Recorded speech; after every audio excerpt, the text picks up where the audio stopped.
estamos aqui em mais um RH Debate Podcast. E a nossa convidada de hoje, a Susan, tem que dizer de novo, né? Mais um currículo assim excepcional. Susan, bem-vinda ao Rio de Janeiro. Você chegou agora, recente, né? Vindo de Vitória. E a Susan, e o Léo vai dar continuidade, é uma engenheira de produção com diversas qualificações que eu prefiro até que o Léo conclua a apresentação e depois ela mesma se apresenta. Por favor, faça as honras da casa com a nossa querida convidada. Obrigado, querido Paulo. Gente, hoje a gente está aqui com a Susan. A Susan, eu posso dizer que ela entra na categoria de mais um garimpo do Léo. Você sabe que esse ano, nesse podcast, a gente está fazendo uma variação entre profissionais com algum tempo de mercado, que já tem alguns serviços relevantes prestados para RH, ou mais conhecidos em RH, e para manter a tradição que eu tinha no RH Debates no Fórum, que durou 11 anos, eu garimpo talentos. Ela é engenheira de produção. Aí vocês me diriam, mas como? Peraí, Léo, não é um podcast de RH? Você está trazendo uma engenheira de produção para um podcast de RH? Eu estou. Porque vocês vão entender por quê. Tem tudo a ver com RH. Posso até dar um depoimento. No meu RH, na Secretaria de Fazenda, eu tinha uma engenheira de produção na minha equipe. Não vou contar para vocês o que aconteceu, mas vocês saberão depois. Susan, bem-vinda ao Rio, bem-vinda de volta. A Susan é Master Black Belt em Lean Six Sigma, bonito, né?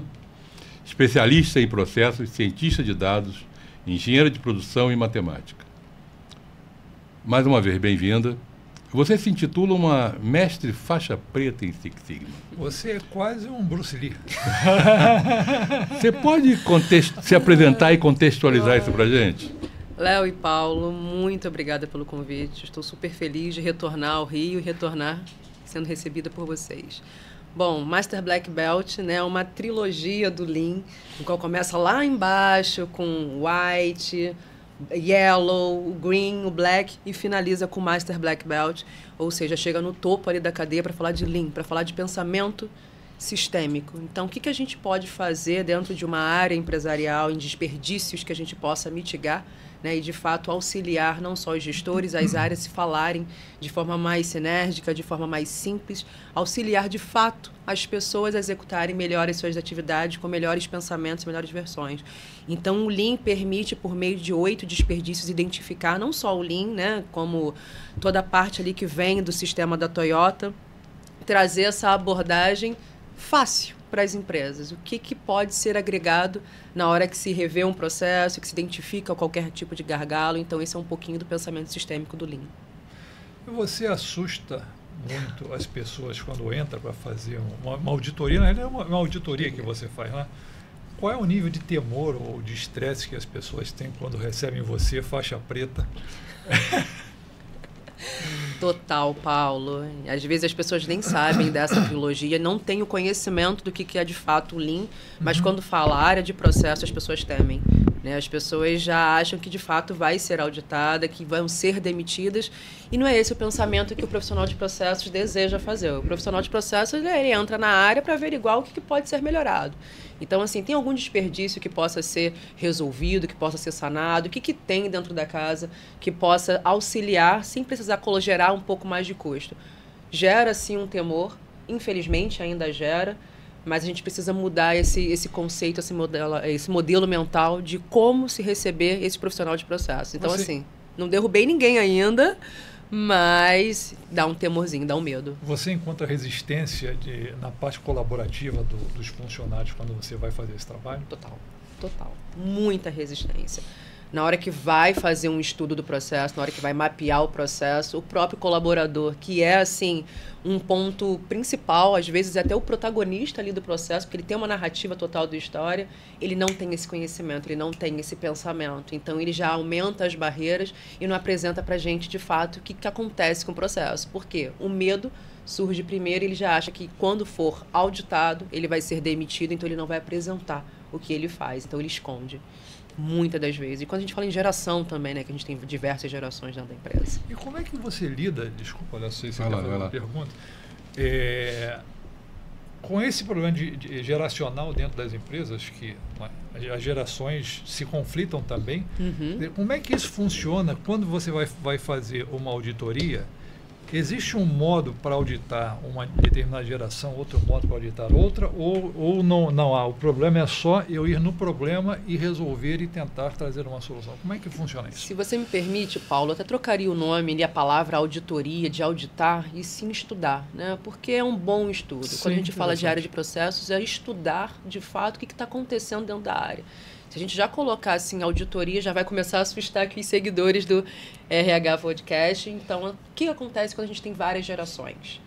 Tenho que escutá-las, tenho que entender as histórias, eu tenho que dar voz a elas. Por mais que tenham ferramentas, metodologias, técnicas, o que você deseja falar? Principalmente quando a geração ela for muito mais antiga que a minha. Ela precisa entender que eu sei que ela tem uma sabedoria e preciso escutá-la para ela me contar as atividades, as histórias, porque quando a gente fala da narrativa na área de processos, tem segredos, tem um tempero ali que quando você faz o desenho, quando você faz toda a ferramenta, toda a entrevista, esse tempero da história não é colocado. Já se for algo jovial, uma turma jovial, e eu já trabalhei com os dois âmbitos, tanto pessoas muito mais sêniores e pessoas muito mais jovens, eu já tenho que deixar à vontade para um debate. Deixa elas falarem. Se for algo assim mais sênior, deixa para bater uma conversa, tipo aquele bate-papo mesmo, aquele one-to-one, só eu e a pessoa, para que a pessoa se sinta confortável em me contar como que ela exerce as atividades. Se for uma questão jovial, já abro um papo, faço uma meia-lua ali na área, deixo bem à vontade, falo, olha, eu tenho algumas ideias, eu tenho o que vocês acham, jogo para eles me responderem, para eles também colocarem as ideias e as sugestões em pauta. Entendi. Na verdade, cada processo tem uma história por trás e tem uma pessoa com certeza. que o faz, né? Então, é o que vocês falam que o real propósito é o valor das histórias, né? Total. E pode contar algum fato interessante que você constatou nessa análise desse valor das histórias? Sim. Teve um processo bem delicado, né? Geralmente eu pego uns processos bem delicados para estudar, não para auditar. E a pessoa que era responsável por esse processo, ela já tinha uma idade bem avançada, né? Ela literalmente iniciou esse processo e executa e até hoje. E quando eu fui lá estudar o processo, peguei todas as informações, ela queria me passar só um pedaço do processo. E eu queria entender o processo de ponta a ponta. Não adianta eu entender o processo só no recorte que a pessoa quer me fornecer. Eu preciso entender de onde de fato começa, né? Até onde termina, para entender a cadeia e o fluxo total. E essa pessoa já tinha uma certa idade, e a gente está falando aí de quase 90 anos, né? 80 e poucos anos. Ela queria me passar um recorte e achava que o que ela fosse me passar era necessário e acabou não querendo me passar mais informação nenhuma. Ele foi muito no tato, foi muito na brincadeira, percebi que ela estava se sentindo ameaçada, né? Talvez ela possa ter se sentido ali auditada. Eu fui alterando o teor da conversa, eu fui alterando a forma, né? Fui mais brincalhona com ela, até ela começar a se sentir confortável e essa pessoa começou a colocar informações bem pertinentes. E aí eu fui desenhando todo o processo, fui colocando todas as ferramentas, coloquei algumas metodologias e eu percebi de fato que a narrativa que ela tinha me contado fazia total diferença do que tinha no processo de desenhado, do que tinha no processo que era executado. Porque a narrativa pertencia a ela, ou seja, um processo vinculado a uma pessoa que não estava, de fato, executando o processo como ele era desenhado. E isso muda, isso altera. Então, cada processo, Léo, tem sua narrativa, tem sua história e tem sua execução. E quando a gente dá valor a essas pessoas e escuta, né, a história dessas pessoas, a gente sabe se o processo está sendo de forma executada bem feito ou não, está sendo execuível ou não, enfim. Então, a gente consegue descobrir inúmeros gaps. E essa sua formação de engenharia de produção, até onde ela te ajuda nisso aí? Isso aí seria fundamental no trabalho que você faz? Não é fundamental para o Lean, mas ele corrobora muito, né? Porque a engenharia de produção ela é uma engrenagem. Então, o pensamento que se tem, não só da própria reengenharia, mas da parte administrativa, né, que a engenharia de produção engloba, ela auxilia demais esse pensamento sistêmico. né? Tem inúmeros profissionais que têm essa trilogia aí, até chegar ao Master Black Belt, ou então limitando ali no Black Belt, que não são engenheiros de produção. Mas eu percebo que muitas empresas solicitam que sejam casados, engenheiro de produção e o Lean. E o que ajuda? Se a pessoa é engenheiro de produção, ela consegue ver o todo. E ela já tem ali uma expertise para poder trabalhar o Lean da melhor forma. Então, isso seria fundamental para você ter um trabalho com resultado superior a quem não tem essa formação. A gente pode considerar que tem um resultado bem mais favorável do que quem não tem uma formação de engenharia de produção. Né? Mas um matemático ou um advogado, né? Ou qualquer outra profissão pode fazer a trilogia. E eu até acredito que todo mundo tendo o pensamento Lean corrobora muito mais nas corporações, né? Entendendo ali de fato o que seriam os processos, auxiliam. O que seria, agora falando para a nossa audiência, o processo Lean? Para eles entenderem um pouco o que seria o processo Lean. Ter o pensamento Lean é saber que todas as áreas podem estar executando seus processos, suas atividades com desperdícios e como minimizá-los, como reduzi-los. Quando a gente fala do Lean, a gente traz um pouco ali da história, né, do sistema Toyota da produção, que trabalhava com o que tinha. A gente pode trazer assim, uma história bem rápida para todo mundo entender. Lá da Segunda Guerra Mundial, em um exemplo que foi de housekeeping, que estava devastado a cidade, precisava se regenerar toda a cidade. O que os caras tiveram ali de sagacidade? Como que as mulheres organizavam suas casas. Então, elas tinham tudo de forma segmentada, toda a organização, todo o alinhamento. E esse pensamento que as donas de casa não tinham, os maridos levaram isso para as companhias e conseguiram reorganizar após a Segunda Guerra Mundial. Então, assim, algo bem didático, bem simples, para que todos possam entender que o pensamento Lean é isso. O que eu tenho nesse exato momento que eu possa entregar e que eu possa agregar valor à companhia? Quais são os desperdícios que a área tem, que eu possa minimizá-lo e, de fato, entender se esses desperdícios são válidos ou não para a execução das atividades. Então, é como se fosse tirar aquela gordurinha, né, que necessariamente não é benéfico, não é saudável para uma atividade, para um processo. Muito bem. Ainda dentro da área eu quero voltar depois para o profissional, né? Profissional temido e escasso. Mas ainda dentro do pensamento Lean, a gente tem o Lean Manufacturing, você tem o Lean Management, mas hoje tem uma tendência muito forte dentro de RH, que é o Lean RH. Né? Aonde o Lean RH pode estar ajudando as empresas e as áreas de RH a dar uma virada nesse momento um pouco mais difícil de gestão que a gente está vivendo, né? Por causa das dificuldades, inclusive de reclamação de seleção, das novidades da geração Z, que dá aviso prévio para o empregador, estão invertendo as coisas. É um momento conturbado, né? O que o Lean RH pode estar ajudando nisso? Vou até trazer um momento que a gente viveu aqui faz alguns dias, quando falaram que o RH não precisaria mais de pessoas, né? Que se transformaria. Vou trazer essa parte da parte de transformação digital. Que o RH vai se virar totalmente touches, vão ser placas que a gente vai teclar lá e não vai precisar mais de pessoas. Para o RH chegar nesse momento, Léo, a gente depende de quem? Pessoas. De pessoas. Sim. Com a narrativa, com as histórias de quem? Das pessoas. Então, quando a gente fala do Lean RH, a gente está falando de uma seleção, de recrutamento, que vão selecionar e recrutar pessoas. Ainda não são máquinas que vão ser recrutadas. Então, a que momento que esse Lean, esse pensamento sistêmico possa entrar para facilitar um RH que ainda trata de pessoas? Eu estou colocando o ainda porque, assim, o RH não trata de máquinas. O RH trata de pessoas. Então, qual é o pensamento que eu possa dar valor a essas pessoas antes de dar o valor às máquinas? Então, qual é o estudo que precisaria fazer? Então, isso começa em inúmeros porquês. Por que eu estou colocando assim, vários pontos de interrogação da pergunta que você me fez? Cada RH é um RH. Cada RH é uma história. Cada empresa tem seu RH que vai contar a sua história. Então, qual o pensamento Lean? Como que eu devo olhar para esse RH? Somente a partir do momento que eu entendo a história dele. Não é algo modelado, não é algo fabricado que eu vou implantar em algum lugar e vai dizer, vai funcionar, vai dar certo, vai dar tudo bem. E ainda mais num local que é muito vivo por pessoas. Então, a gente tem ainda essa abordagem de pessoas que para serem recrutadas, selecionadas, e que elas vão permanecer dentro da casa.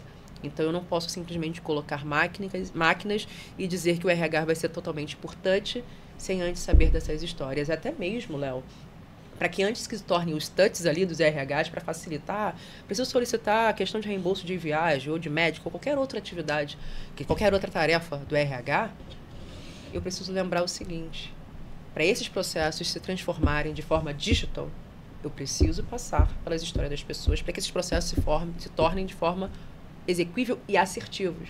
Porque se eu não visitar essas histórias, eu não tenho uma máquina rodando, né, um aprendizado de máquina também ali tão perfeito assim. Então, na verdade, o Lean RH necessita de uma abordagem muito específica para cada empresa. Você tem que ter análise e consultorias próprias para aquela empresa, ou pegar alguém de RH e, não, independente da sua formação, e treiná-lo. Sim. Não? Então, na verdade, você vê futuro para cursos de Lean, em que a gente possa estar certificando pessoas de RH a estarem começando a trabalhar numa qualificação em Lean, na verdade, voltada para aquilo, né? Vou aproveitar esse gancho seu, né, que o Paulo tinha comentado, para explicar, né, para a audiência, para o público, sobre a questão do Lean. Dentro do RH, um dos desperdícios do Lean Six Sigma, capacidade intelectual. Ou seja, quem está executando aquele processo tem capacidade intelectual para executar aquele processo. Em inúmeros casos, descobrir preciosidades por trás de processos e eles não estavam sendo vistos. E poderiam estar executando processos de forma muito melhor em outras áreas. Então, quando a gente fala ali de treinamento, nesse pensamento Lean, que eu defendo muito, que todos deveriam ter, no mínimo, um pensamento Lean, para mim isso é uma utilidade pública, independente da área, independente do local. Quando a pessoa é capacitada e tem esse viés, tem esse pensamento Lean, ele consegue entregar muito mais com o que ele tem, principalmente dentro da área de RH. Então, eu acredito sim no treinamento, no desenvolvimento, retirar esse desperdício que a gente fala que é o 8º, né, que não era incluído, eram 7 desperdícios e agora a gente tem o 8º, que é a capacidade intelectual, de sempre estar abordando da melhor forma esses colaboradores. Não só no momento que for estudar, sabe, Léo? Na hora que a gente for estudar um processo, na hora que a gente for avaliar um processo, que a gente vai identificar que aquele colaborador ele é capaz de muito mais do que ele está executando no momento. Então, esse treinamento, esse desenvolvimento de colaboradores se faz necessário, sim, Léo.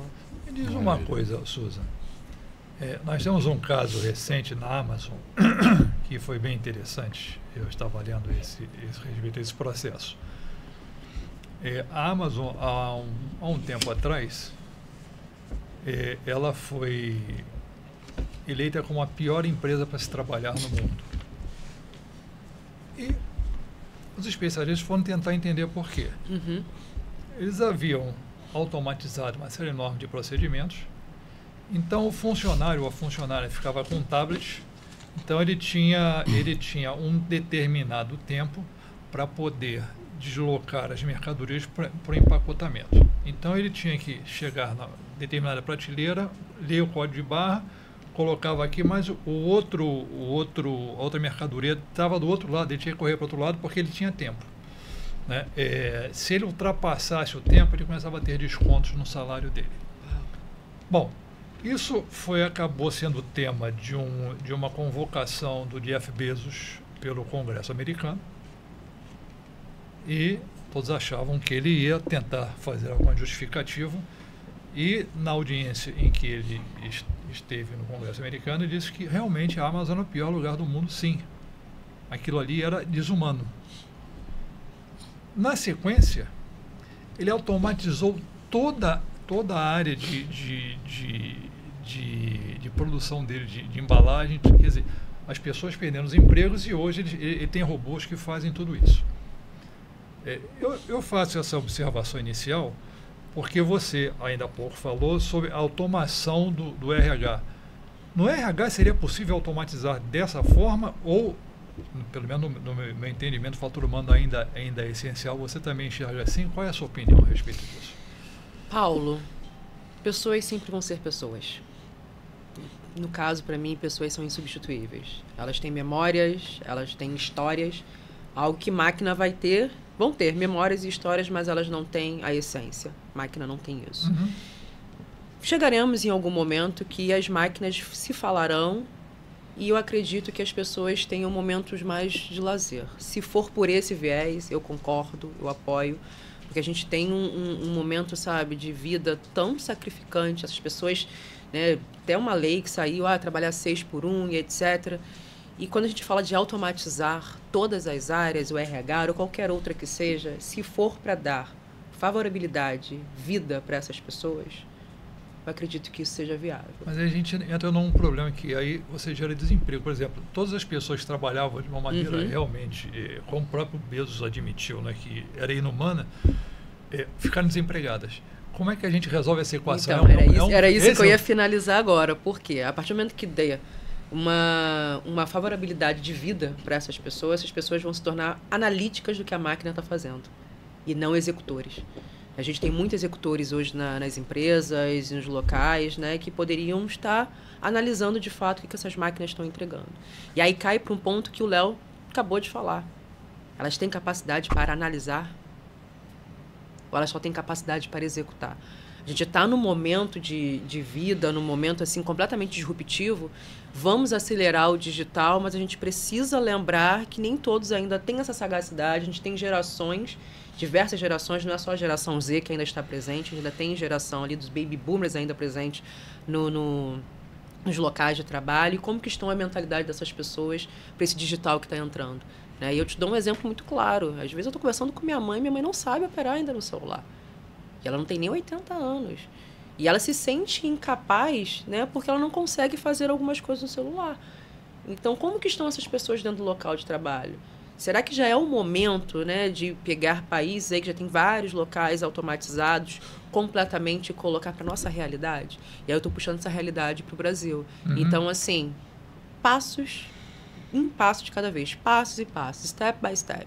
E é isso muito que a área de processos defende. Vamos de passos em passos. Por isso que o estudo ele é muito importante. Será que a empresa que você está me exemplificando, ela poderia ter automatizado de uma hora para outra assim? Foi feito algum estudo para poder analisar isso? Teria que ter sido de passo a passo. Então, a transformação digital, né, ela vem para isso. Ela tem um tripé ali, a transformação digital, que tem que analisar essa triangulação, que são processos, né, a própria transformação digital, que é o digital, que é a tecnologia, mas tem as pessoas. Se não passar por essa triangulação, não funciona. Será que a Amazon passou por essa triangulação? Ou será que foi uma resposta rápida ali, jurídica, para dizer o seguinte, olha, já que estou tendo muito problema com isso, vou resolver dessa forma.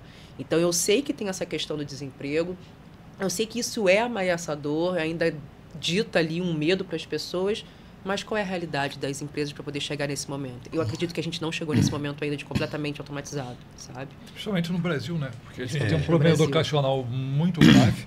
Não, é engraçado, não é só no Brasil. Eu estava vendo uma reportagem, agora há pouco tempo, tá, falando das 20 profissões mais... que depois de um monstruoso estudo, as 20 profissões mais... que vai haver uma maior procura de mão de obra no futuro. Aí você vem com profissões que trabalham tecnologia, que analistas, desenvolvedores de dados, analistas de dados, não sei o quê, e ao mesmo tempo você tem entregadores de encomendas, faxineiros. Por mais que você prepare uma máquina para limpar, alguém tem que botar a máquina no lugar certo, operar a máquina, ligar a máquina, limpar a máquina. Então você vai precisar. A Amazon terceiriza, automatiza tudo, mas o cara do caminhão, que ela vai entupir o caminhão de produto, entregar uma rota, é ele que vai ter que sair rodando para entregar Mas existe já na Califórnia uma frota da Amazon que é totalmente automatizada. É robótica. Os veículos, eles saem, não só veículos... Mas como é que ele entrega a encomenda na porta do cliente? Entrega. Consegue entregar aqui no Rio? Não, aqui no Rio não entrega. Entendeu a diferença? É realidade, mas é exatamente isso que eu falo para ele. Existem locais que isso já está posto. Sim, vai acontecer. Então, se já está posto, em algum momento vai acontecer. Podemos imaginar que um dia, sabe, sei lá quanto tempo daqui para frente, vai acabar chegando até aqui. Ainda temos uma mudança, uma migração de emprego, com certeza. Vai migrar as qualidades. Você vai ter que migrar a sua formação, migrar uma série de coisas. Indubitavelmente. Agora, tem atividades manuais e operacionais que a máquina não vai fazer. É isso aí. Sim, isso é melhor que seja a máquina, ela não vai fazer. Então, esse futuro é muito longo, quer dizer, mas é importante que você esteja preparado para ele e ter uma mentalidade preparada para ele, né? Eu acho que é por aí que a gente fala aqui, essa triangulação, pessoas, processos e tecnologia, né? Que você fala sobre isso também. Explique isso para a gente um pouco. Antes da explicação, mais um questionamento. As empresas hoje, pelo menos as que você tem prestado consultoria, qual o nível de atenção, de importância que elas dão na formação, na melhor qualificação do seu pessoal? As empresas estão preocupadas exatamente com isso? Não. Não estão. Não estão preocupadas em referente a isso. Isso é ruim. Isso é horrível, né? Porque quando a empresa não está preocupada com a sua área de processos, ela está deixando de ver, de fato, o que acontece ali no operacional. Né? E quando a gente fala da área de processos, eu brinco muito, independente com quem eu esteja conversando, seja no processo seletivo ou até mesmo no bate-papo, como nós estamos aqui, a área de processo ela permeia nos 3 níveis, no operacional, no tático e no estratégico. E quem é o profissional de processos, eu brinco que sobe e desce a escada o tempo todo. E dependendo de quem estiver trabalhando junto com esse profissional de processos, vai parar no meio do caminho, vai começar a chorar e vai se abraçar para dar força para poder ir para a área da área estratégica, outro para a área profissional, ou então permanecer na área tática. Nem todas as empresas estão tão maduras referente a isso. Do mesmo jeito que nem todas as empresas estão maduras para a parte do digital, elas não estão maduras para processos. E aí, trazendo um ponto da triangulação que o Léo está falando, a gente tem pessoas, eu coloquei essa triangulação dessa forma, pessoas, processos aqui à esquerda, tecnologia aqui à direita. A base, né? Para eu verificar questões de tecnologia, eu preciso passar por processos. O processo é intermediário. E vendo questões de processo que está aqui na minha direita, eu preciso visitar as pessoas e entender como, de fato, essas histórias, essas narrativas acontecem para que a tecnologia, na hora que desça aqui, seja executada de uma melhor forma. Então, assim, será que as empresas estão respeitando essa triangulação de transformação digital antes de colocar, né, esse processo digital como as outras áreas, outros países estão entregando de fato? Então, eu acredito que tem que respeitar o processo. Cada processo é um processo, do mesmo jeito que cada história é uma história. Então, não adianta eu olhar para o meu vizinho, saber que ele está executando um digital completamente eficiente, super sagaz, que a geração atual curte essa questão mais veloz, mais rápida e tal, mas será que a empresa está amadurecida para isso? Então, quando eu falo da triangulação, é respeitar esse relacionamento, né? Se eu vou colocar uma tecnologia nova, ou então rever a tecnologia que eu tenho, eu preciso passar por processos, ver como que está a execução daquele processo naquele momento e saber se ele precisa de melhoria ou não. Se ele precisa de melhoria, quais são as melhorias que vão ser sugeridas para aquele momento? E aí eu visito as pessoas porque vão estar executando esses processos, por mais que seja ali 85%, 90% de máquinas operando, tem pessoas executando essas máquinas, operando essas máquinas. Então, quais são os desperdícios? Será que tem capacidade intelectual? Será que tem estoque? O que está acontecendo naquele local para saber se a tecnologia está sendo de forma... está dando suporte a esse processo que foi estudado. Se a tecnologia não estiver dando suporte a esse processo que está sendo estudado, o que eu proponho para que a tecnologia ajude? Tecnologia não é o fim, sabe? A tecnologia ali, ele só é um meio de auxiliar quem está no topo. E me perdoem, quem está no topo para mim são as pessoas. Não, é interessante essa sua observação. A tecnologia não é o fim, realmente ele é um meio. É a primeira pessoa que eu ouço falar isso, e assim, você foi no ponto exato. No ponto exato. Porque quando se fala em tecnologia, as pessoas acham que a tecnologia é o tudo. Na realidade, ela não é o tudo. Ela é um meio para nos favorecer. Digo a nós, pessoas. Né? Facilitar a nossa vida. Ela não é o fim, ela é só um meio. Realmente. Eu gosto muito de trazer exemplos simples, né? Quando a gente fala de Lean, tem esse pensamento sistêmico. Sim. Então, ontem tive uma experiência muito ruim numa loja que eu sou cliente há muitos anos. E sempre teve uma equipe assim, extremamente solícita de atendimento. E eu entrei para fazer uma compra em uma loja de roupas. Não está mais a equipe que sempre me atendeu. E as pessoas com um mau humor... Não, assim, imagina você cliente, sempre foi muito bem tratado. Uma cortesia assim, fantástica que as pessoas tinham lá. E você se depara com uma equipe totalmente mal-humorada. Eu comecei a escolher algumas coisas e É isso aqui? Isso aqui? Tá, toma. No final das contas, eu fiquei tão incomodado com aquilo que eu virei para ele. Eu tinha algumas peças separadas e digo, vou dizer uma coisa para você. Eu já compro aqui há muito tempo. Pelo meu CPF, você vai ver meu cadastro quanto tempo eu sou cliente daqui. Mas eu não vou culpar as pessoas que estão me atendendo, que estão num mau humor extremo. Talvez elas sejam mal preparadas por vocês. Então, para que vocês entendam como isso é ruim, eu vou deixar todas as peças, não vou levar nenhuma peça. E virei as costas e fui embora. E aí, por que eu estou falando isso?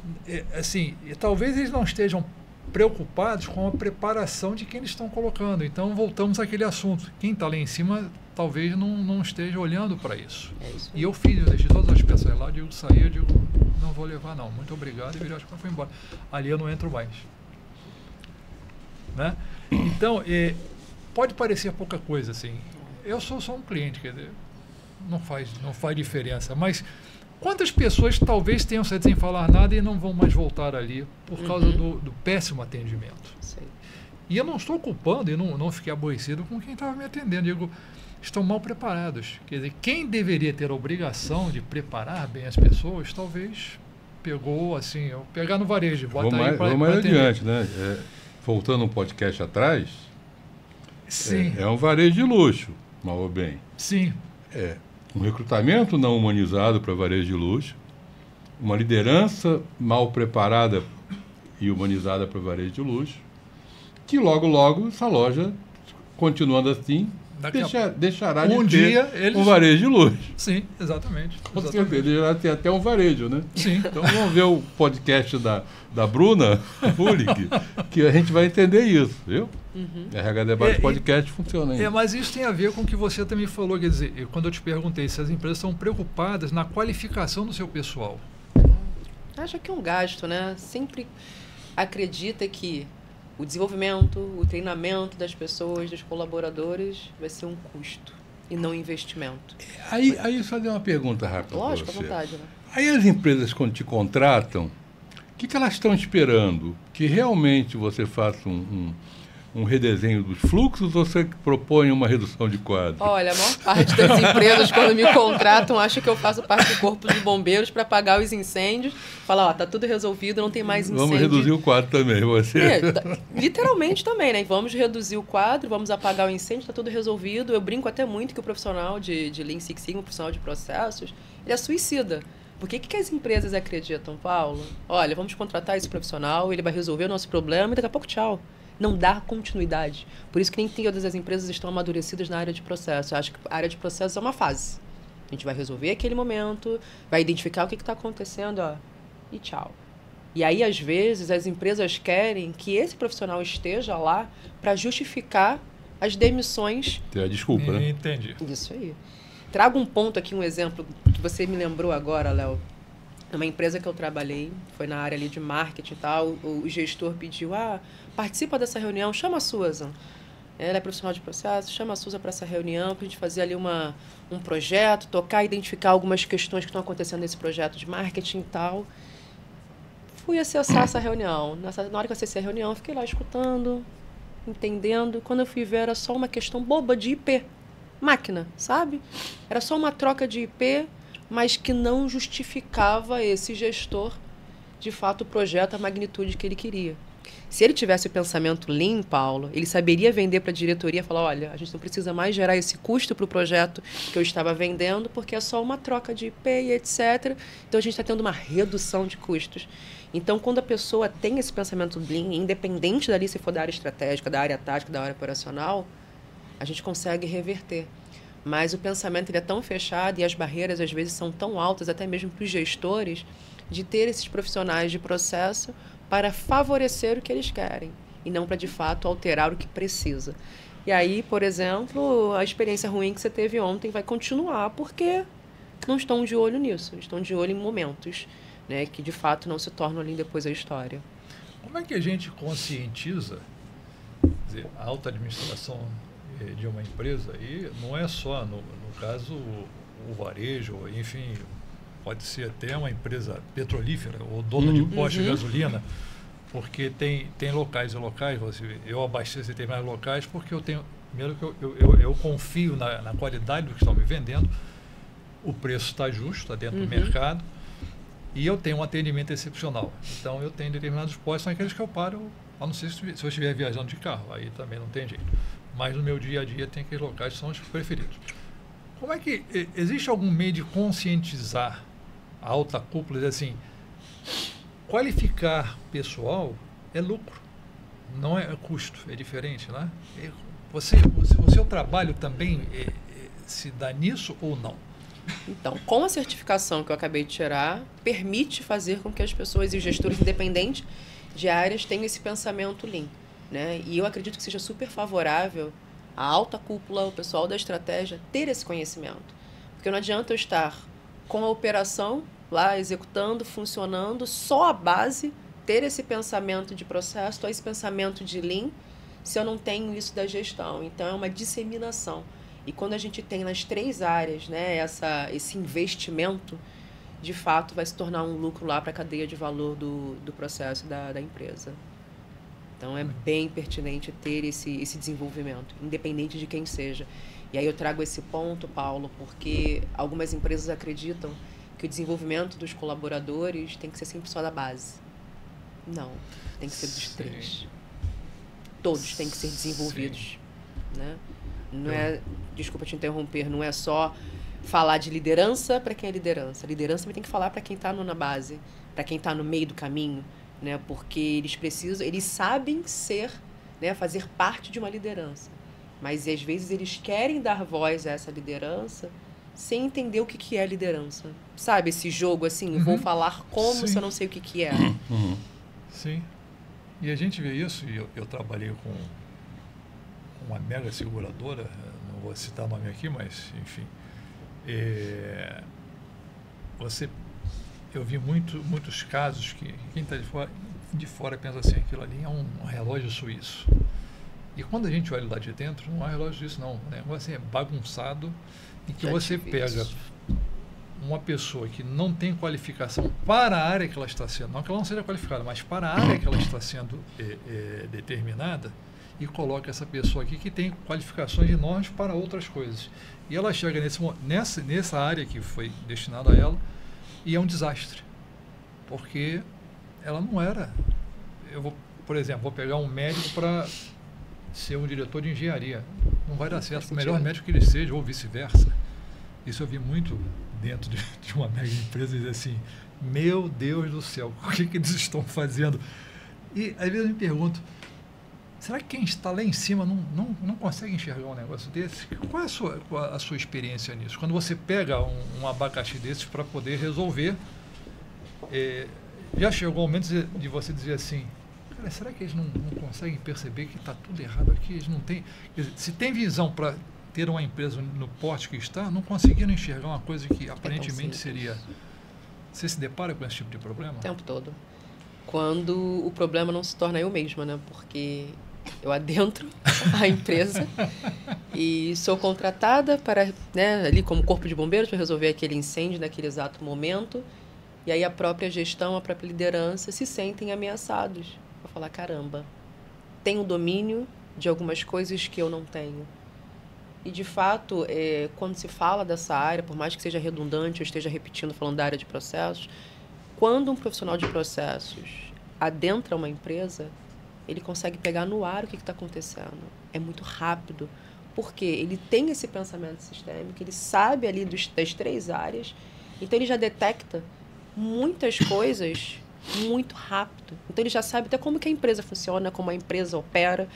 Então, quando a gente está falando, né, ali da liderança, ou então está falando dessas áreas que colocam esse profissional para resolver certos problemas, eu já trabalhei com mitigação de fraudes, problemas seríssimos e delicados dentro das empresas, que a gestão precisa confiar muito nesse profissional de processos. Não colocá-lo como se fosse um aliado para fazer o que ele deseja, mas sim um aliado estratégico para a companhia, sempre com a favor, né, com a favorabilidade da companhia, e nem sempre isso é possível. E aí eu retorno àquela pauta que eu coloquei anteriormente. ele vai ser um profissional suicida. Ele vai entrar, vai resolver aquele problema e vai sair porque, enfim, a empresa está vendo como uma ameaça. E aí, nesse caso, Paulo, eu acredito que quando se adentra dessa forma, eles não enxergam como um profissional de processos valioso, e sim como um auditor que vai lá resolver algo pontual e acabou. A gente volta à auditoria que volta à auditoria, o terror. Eu vi muito desse trabalho de auditoria em que eles ficavam apavorados. A gente fala muito do profissional, né? Do profissional de processo. Como é que é a concorrência nesse ponto? Tem muita gente no mercado ou é uma profissão bastante escassa, além de temida, né? Temida e escassa. O profissional de processos, quando ele é requisitado, eles exigem inúmeras certificações, exigem inúmeras questões, e a gente não tem tantos profissionais de processo. E quando a gente tem, eles estão fora do mercado, porque eles não têm esse valor, né, pelas empresas. Eles são chamados, eles são convocados quando tem uma transformação digital, quando eles precisam resolver algum problema, apagar algum incêndio, mas a manutenção desses profissionais dentro dos ambientes corporativos, ela não é tão agradável assim, sabe? Eu tenho visto ali inúmeros colegas fora do mercado, né, sendo da área de processos, muito bons, por sinal, mas ainda escasso. E aí o que acontece? Nem todos terminam a trilogia do Lean. Iniciam fazendo lá embaixo, né, o Yellow, o White Belt, que é bem raso, só para poder entender, ter um pensamento, e não segue. Até agora, na última certificação que eu tirei de Master Black Belt, a gente estava discutindo isso dentro de sala de aula, que a gente precisa deixar isso vivo, tornar novamente vivo o pensamento, esse sistema, porque foi por meio desse sistema que se cresceu inúmeros outros. A gente está falando de muitas ferramentas e muitas metodologias que dão suporte a essa transformação digital, a parte do digital aí, e elas estão se tornando esquecidas. Todo mundo esquece que iniciou lá atrás, no Kanban, com aquele limite de estoque que eram feitos dentro das indústrias, que foi se evoluindo, que foi crescendo até se tornar várias outras metodologias que a gente tem agora. Então, Léo, a sua pergunta assim, é super pertinente. As pessoas não estão se sentindo envaidecidas ou então amigáveis para continuar o estudo com Lean, sabe? Então, e tem muitas vezes pessoas que perguntam, o que é isso que você fez? É para fazer o quê? Será que chama atenção para fazer? Não, vou fazer logo o desenvolvedor, vou fazer qualquer outra coisa porque é o boom do mercado. E aí as empresas não corroboram com esse pensamento e não entendem que esse profissional, esse eu acredito que não tem como a tecnologia substituir. Precisa de um pensamento sistêmico, de uma linha tênue ali entre, de fato, aquela triangulação que a gente estava falando, de tecnologia para processos. E quem vai executar isso? A pessoa. Porque não há... as pessoas confundem a inteligência artificial. Na realidade, a inteligência artificial é um imenso banco de dados. Ela não raciocina como as pessoas imaginam, ela só unifica dados e te dá uma resposta dentro daqueles dados e que você vai apurando, e quanto mais melhor se definir, mais objetivamente ela vai te dar. Mas ela não raciocina no sentido humano, da perspectiva, e essa capacidade, eu imagino que nós não vamos conseguir com tecnologia. Eu acho que algumas coisas são inerentes ao ser humano e a tecnologia não vai conseguir substituir isso. Dito isso... Entrar num ponto aqui. Deixa eu só vai lá. Concluir aqui com ela. Dito isso, eu imagino que essa profissão que você escolheu, que você exerce, ela não será substituída por máquina. Você enxerga dessa maneira? Não tem como substituir. Na minha concepção, não. A área de processos, não. E aí, trazendo até um ponto do que o Léo falou ali, do profissional escasso, ainda confesso, Léo, que teve várias vezes que eu pensei, falei, não vai dar mais. Vou desistir. Mas eu falei, não. Cheguei até aqui, eu vou continuar. Ainda tem essa. É aí que eu queria chegar. E seus pensamentos? Conta pra gente, no país que a gente conhece, nas dificuldades que a gente conhece, nas dificuldades que a tua área se oferece, como é que tua trajetória, como é que você conseguiu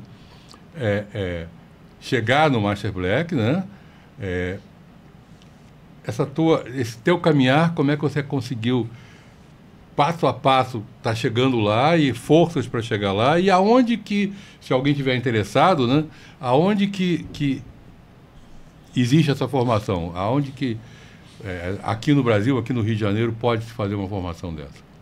Tem sim. Tem online também, tem presencial, mas nada melhor do que o sabor ali do presencial, principalmente quando você chega no topo ali da cadeia. É possível tirar essa certificação de empresas que ainda defendam, né, esse pensamento sistêmico e o Lean. E forças, sendo bem honesta, sendo do Rio, eu tirei do meu samba, né? Então, escutar um samba para poder levar a vibração e falar, vamos embora, vamos continuar, porque os caras entram no campeonato ali o ano inteiro, vão para Marquês de Sapucaí ou qualquer outro lugar que eles vão desfilar. Às vezes eles saem como perdedores e já estão planejando o próximo carnaval. Então, eu falei, eu defendi meu TCC falando sobre o carnaval. O que é que o carnaval carioca tem? Uma logística reversa. Eu falei, como é que eu posso entregar meu TCC de graduação falando sobre isso e eu não vou me reinventar como o meu samba? Então, é dali que eu tiro forças sempre para dizer, não é o momento de desistir. Vamos embora. Então, várias vezes, diversas vezes, eu me senti ali disponível para o mercado novamente. Falei, opa, o que eu faço agora? É hora de desistir, é hora para ir outra área. E eu, como profissional de processo, eu sempre gostei de estudar o todo. Eu gosto sempre de estudar o que está acontecendo no momento, o que está afetando ali minha operação, que possa agregar na hora que eu fui efetuar qualquer tipo de estudo. E aí eu fui estudar ciências de dados. E aí teve um momento, Léo, Paulo, que eu falei, vou migrar. Mas eu falei, eu sou tão apaixonada pelo que eu faço. Meus olhos brilham quando eu vou estudar processos, identificar ali os gaps, saber as narrativas, as histórias das pessoas.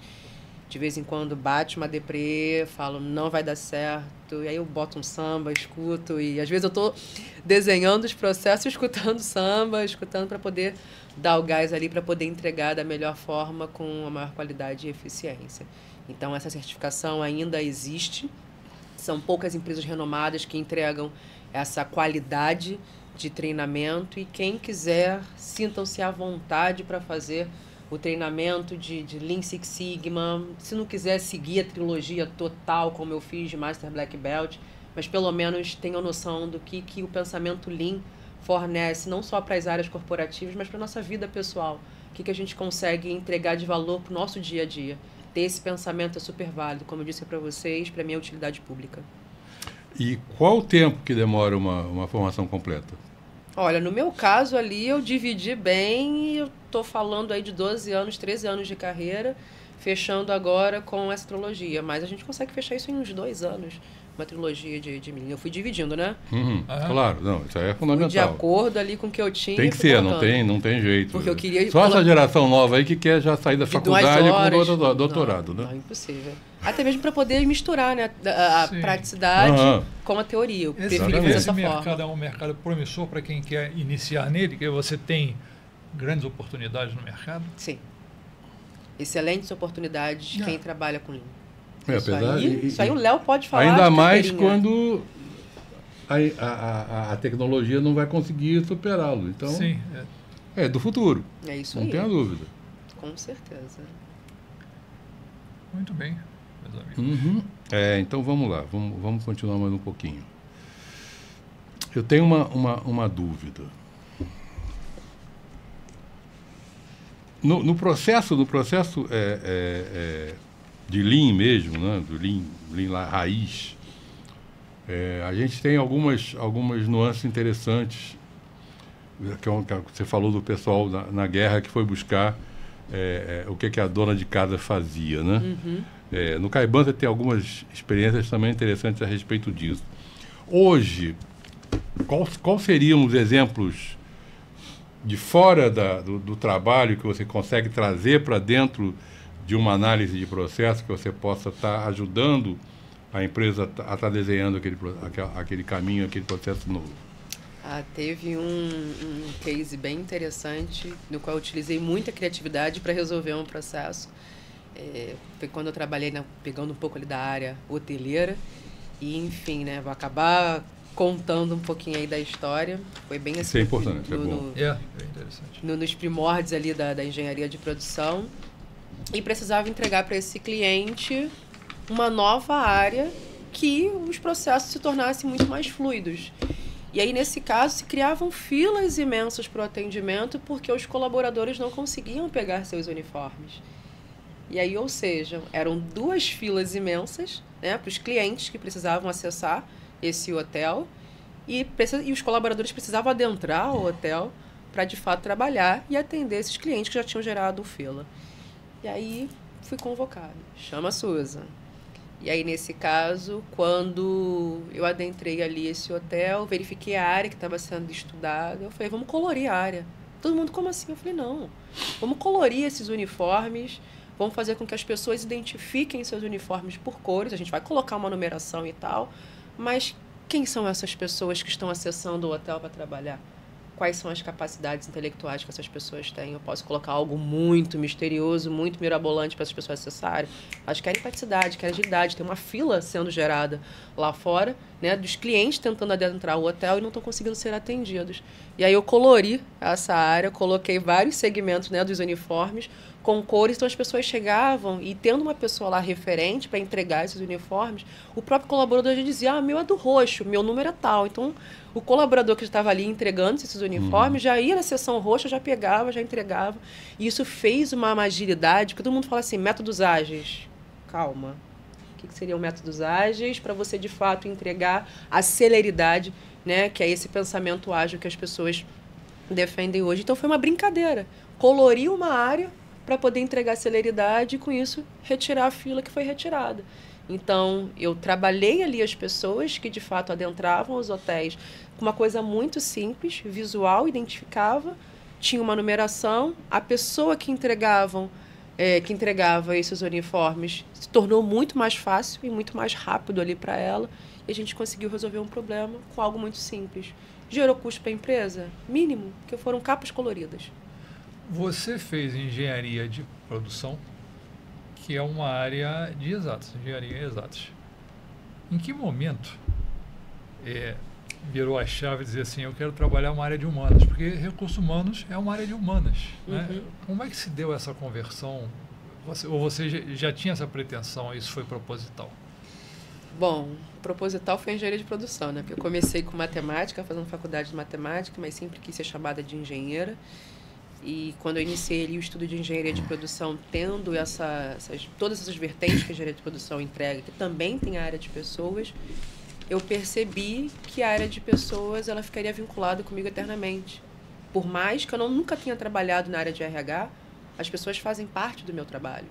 Porque eu dependo delas para poder identificar todos os processos e propor as melhorias e fazer com que as soluções funcionem. Então, eu comecei a estudar também o que eu poderia agregar ali no meu currículo sobre pessoas. Então, a gente está falando de liderança feminina, a gente está falando de gestão, a gente está falando da própria gestão de processos, para poder respeitar essas pessoas, Paulo, sabe? Então, assim, o tempo todo se trabalha com pessoas. O profissional de processos o tempo todo está ao lado de pessoas. E tem uma faláciazinha na tua pergunta. RH não é uma área de humanas. Então, corrija. RH tem muita estatística, RH tem muita matemática. As avaliações de desempenho, os resultados são matemáticos. As estatísticas são fundamentais dentro do RH. Por que eu sempre tive uma diversidade cultural dentro do RH? Eu tinha uma menina formada em economia, eu tinha uma menina formada em engenharia de processo, de produção. Eu tinha um advogado, eu tinha uma psicóloga, eu tinha um pedagogo, em alguns momentos eu tive até um filósofo, mas eu tinha engenheiros. Eu tinha pessoas que... a gente descobriu fazendo uma fraude num concurso, por alguns motivos, e um auditor fiscal, por um estudo estatístico, falou assim, esse concurso foi fraudado. Perfeito. Você, na hora que vai fazer uma prova de um concurso, você tem que trabalhar estatística, matemática. Então, RH é uma área de humanas, mas ele envolve um cabedal de conhecimentos que a engenharia de produção e a engenharia de processos está intimamente ligada e inserida dentro do RH. É isso que as pessoas de RH têm que entender. Isso aí. Meus colegas de RH entendam isso. Não é para entupir de psicólogo e de pedagogo na tua área de RH. Vai para a diversidade cultural que vocês vão crescer na área. É porque o lado de cá, o lado de fora, encara o RH... E muitos RHs também. como humanas. Sim, sim. Esse é o problema. O que é o RH para quem está do lado de lá? É o próprio nome também, né, Paulo? Recursos humanos. Eu vou lá para chorar os meus problemas e vou ter alguém que vai passar a mão na minha cabeça. Né? Mas de alguma maneira, o velho RH de fábrica era RI. Posso corroborar com o que você está falando, Léo? Me perdoa, Paulo. Claro. Assim que eu terminei o estudo de ciências de dados, né, eu fiz uma defesa lá falando sobre cacau e tal, eu coloquei uma frase para mim que às vezes eu comunico essa frase e as pessoas não entendem. Quando a gente fala de RH, fala de pessoas, aí todo mundo fala assim, qual o principal ativo da empresa, etc. Todo mundo, pessoas. E aí quando eu fui me aprofundar na parte de dados, eu falei, não, são os dados. Porque os dados me fazem honrar as pessoas. E aí quando eu falo isso, ninguém entende. Mas são os dados, porque se a gente tiver um número muito grande de colaboradores dentro da empresa, me desculpa, não adianta você chorar sua pitanga lá para a área do RH, porque ele não vai identificar. E vai entrar esse ponto que o Léo está trazendo agora, que é a estatística. Uhum. Mas se eu trouxer dados confiáveis, os dados vão honrar essas pessoas e vão me apontar. Peraí, o que está acontecendo ali com o Paulo? O Paulo está tendo um absenteísmo ali elevado e tal. Aí sim, eu te convido, falar, Paulo, vamos conversar? O que está acontecendo? Eu posso te ajudar? E aí trago até um ponto que você comentou, Léo. Já traz a área do profissional de processos para demitir todas as pessoas. Às vezes, quando eu estou fazendo o estudo, às vezes não, sempre, quando estou fazendo os estudos de processo, vamos tirar essas pessoas. Eu falei, opa, calma, deixa o estudo terminar. Não vamos desligar as pessoas, porque essas pessoas podem ser remanejadas para outros ambientes. Como que estão os dados, né, que são reais ali para poder ajudar e honrar essas pessoas que têm uma história dentro da empresa. Então, para mim, os dados ali, eles honram essas pessoas. Legal. Perfeito. Nós vamos chegar ao fim do nosso RH. O famoso Vamos ficar com o gostinho de quero mais, com certeza. Sim, nós temos por hábito, quando a entrevista é muito boa, como a nossa aqui, foi excelente. Obrigada. Deixamos já previamente avisado que você será convidada para uma outra rodada aqui com certeza. Opa! Então, meus amigos... eu vou pedir a ela uma frase final. Uma frase final? Vou olhar para lá. Tenham consciência. Quando a gente tem consciência, a gente sabe o que a gente quer. E quando a gente agrega a consciência ao conhecimento, é o maior triunfo que a gente pode ter. Maravilha. Muito obrigado. Eu que agradeço, Léo. Obrigada, Paulo.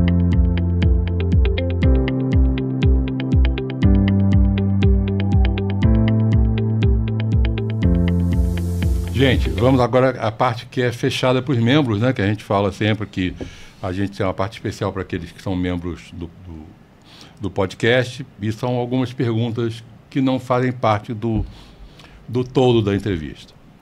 Susan, eu sei que você desenvolveu estratégias de conformidade para LGPD. Você pode explicar isso para a gente? Sim. Por incrível que pareça, na hora de implantar LGPD, processos foram revisitados, né? A gente está falando de uma lei que ela não é tão austera como a GDPR, né? Que é fora do país. E a implementação da LGPD, ela precisou ser passada pelos processos da empresa serem estudados para identificar o que a empresa tinha para se tornar uma empresa auditável para a lei. Então, quais eram as áreas que a empresa tinha no momento? Precisava remanejar, precisava refazer os processos. A gente está falando de dados que um volume ali atual, né, que a gente possa dizer, quando as máquinas entregam esses dados, nem sempre são mensuráveis de forma tão rápida, exequível, e nem todas as pessoas têm a compreensão de que aqueles dados podem entregar. Então, quando a gente fala dessa Lei Geral de Proteção de Dados, é desenvolver essas pessoas para entender o que seria essa lei, saber como que esses processos vão funcionar a partir do momento que essa lei foi implementada, e ela é viva, porque o mundo digital, ele só começou. Então, o que pode ser feito com essa lei para ser alterados os processos a partir do momento que a tecnologia for avançando? Perfeito. Uma das suas afirmações é que você tem uma abordagem holística, ou seja, vai além de desenhar fluxos. Como é a sua abordagem e você pode contar algum exemplo disso? Você tem alguma coisa para exemplificar? Bom, quando se fala dessa área, todo mundo acha que é desenhar as caixinhas, ligar essas caixinhas e deixar visível o processo para que todos possam compreender. E quando a gente fala de algo holístico, é entender de forma geral da corporação o que pode ser apresentado.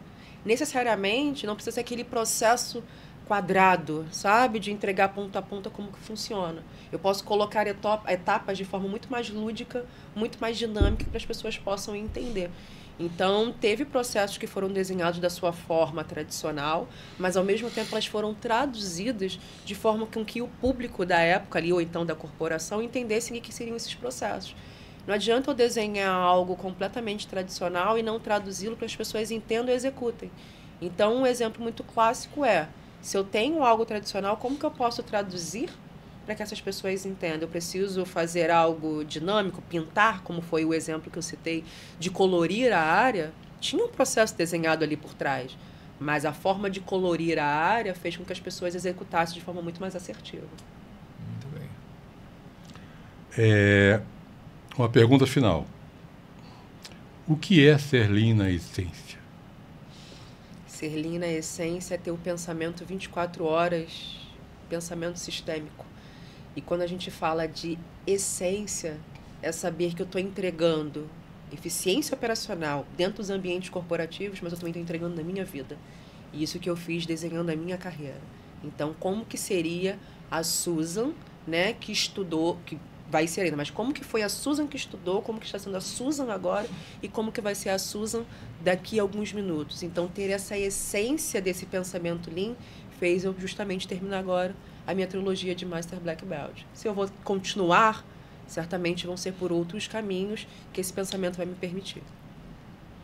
Maravilha. Bom, amigos, então, encerrando aqui o nosso podcast com a nossa Bruce Lee da área de recursos humanos. Léo, por favor, as considerações finais. Mais uma vez eu tinha razão, né? Concordam comigo, né? O Léo é bom de taco. Gente, foi esse podcast de hoje. A Susan é fantástica, é um doce, é uma pantera negra. Depois eu explico isso melhor para vocês. Um outro dia, a gente vai ter um novo podcast. A gente vai ter um novo podcast com ela, com certeza. Ela está voltando ao Rio, está de novo no Rio, está no mercado. Não percam, daqui a pouco vocês vão perder. Se vocês não correrem, ela está no mercado. Qualquer dúvida e pergunta, podem endereçar o podcast que a gente passará para a Susan e tenho a certeza que ela vai responder a vocês. E votem. Lembrem-se que no final do ano nós vamos ter um prêmio. Deixa ele falar, o Paulo vai falar. Conta, Paulo. Nós, no final, na realidade, de janeiro, né? Vamos fazer janeiro do ano que vem. Nós vamos ter a premiação dos melhores podcasts. Então, votem na Susan. Está excelente. Adorei o podcast. Quanto mais curtidas. Quanto mais curtidas, mais votos para ela. E certamente você vai estar lá.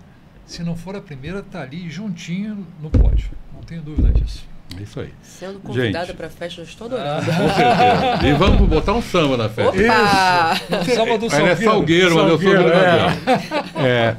Gente, muito obrigado. Vocês sabem que eu aqui estou como a Interage RH, que é uma consultoria própria para fazer qualquer coisa que vocês precisem dentro da área de RH. E eu, de recrutamento de seleção, a projetos, a gente está com vários projetos de cargos salários agora no mercado. E vai estar aparecendo aqui também em algum local o QR Code para vocês poderem estar fazendo contato. E a Interage, eu pergunto a você, Léo, agora uma pergunta particular para você.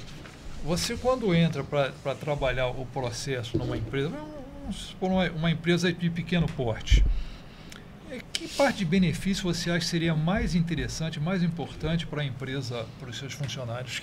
Como é que você avalia isso? Hoje existe um grande problema para as empresas na contratação de um plano de saúde, que é muito difícil você pagar os custos de um plano de saúde voltado a dependentes. Você geralmente paga aquele plano de saúde para os funcionários. E as famílias ficam descobertas por causa dos custos, são altíssimos os custos, né? Sim. E aí existe a Interlife, que a Interlife você consegue por preços bastante acessíveis, né? Sim. tem um atendimento que não é um atendimento de plano de saúde, mas e que você pode até explicar melhor do que eu. Ela cobre toda a área ambulatorial, que na realidade, no caso, são as consultas e os exames. E ela faz, o custo dela é por grupo familiar.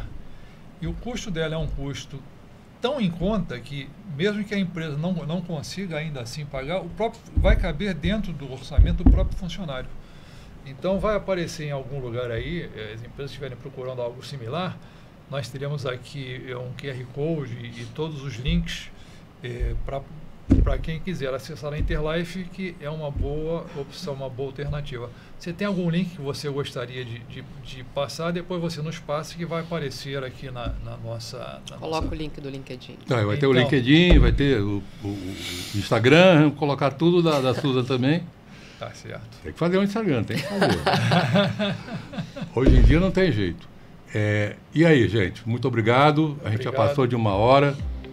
Susan. Voou o tempo novamente. Muito bem-vinda. Muito obrigada. Foi muito bom ter muito você obrigada. aqui no podcast. Muito obrigada. Bem-vindo ao Rio. Amém.